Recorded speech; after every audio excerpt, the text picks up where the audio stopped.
Mr. President, on the National Guard, you've talked a lot about Democratic-run cities and states. Yeah. Would you also consider sending the National Guard into red states and red cities that are also seeing high crime? Sure, but there aren't that many of them. If you look at the top 25 cities for crime, just about every one of those cities is run by Democrats. And you know, one of the bad things they did, cashless bail, if you look back on time, when they allowed a murderer out that afternoon, you know, he'd kill somebody and then a couple of hours later he's walking the streets again, oftentimes killing again rapidly.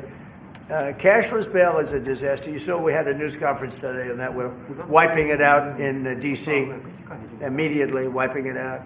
It started in New York, I must tell you, and it's been a horrible thing for crime, especially violent crime. So we're going to end cashless bail, yes. Thank you. When will you deploy to Chicago, and how long are you keeping troops here in Washington, D.C.? A little discussion. I really want to be appreciated. You know, when we go into a city and wipe out the crime, so D.C., it sounds so horrible. I'm embarrassed to say it in front of you because they don't have anything like this. Washington, D.C., sir, has not had a murder in 11 days. Now, he's saying that's a horrible thing to hear because they don't have murders for ever. But Washington, D.C., if you go back and check, it's been many years since we went a week without having a murder. Now we haven't had, and I would say that Washington, D.C. right now is much safer than Seoul. You know why? Because we have a friendly neighbor. We have more friendly neighbors. You have a different kind of problem. We all have different problems. But Washington, D.C. is a very safe city right now. People are going out to dinner. Restaurants are opening. Restaurants that were going to close are now going to stay open.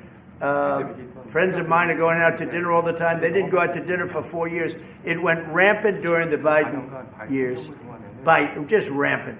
That's why Susie is very close to the mayor and has a lot of respect for her, but I view it maybe a little differently because the mayor would say that it's gotten better for 30 years, it's gotten better. No, it's gotten worse.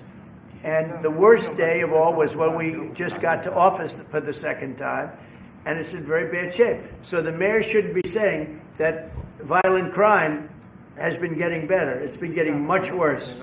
And the day I took office, it was the worst. And we did some minor things, made it a little bit better, but then we said, look, we got to stop it because too many people are getting killed. And we have not had a murder in 11 days. It sounds crazy. I hate to say this in front of this gentleman who I respect because they don't have murders for years. But we have not had a murder in 11 days. And that's going to go on for a long time. And there will be, I guess, it'll happen a little bit, but we have a very safe city. This is one of the safer cities right now in the country.